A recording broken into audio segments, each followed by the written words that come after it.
सगळ्यात जास्त तुमच्यामध्ये ही प्रोसेस जी आहे ती एन्जॉय करतायत ते म्हणजे इट्स मज्जा.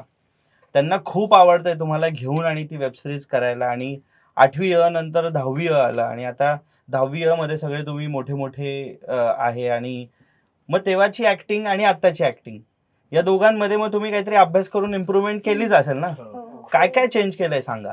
खूप म्हणजे मला काहीच जमत नव्हतं. 8वी मध्ये तर तुम्हाला दिसलंच असेल मला काहीच जमत नव्हतं. ते सगळं नितीन सरांमुळे, अच्छा. आमचे डायरेक्टर हं. त्यांच्यामुळे.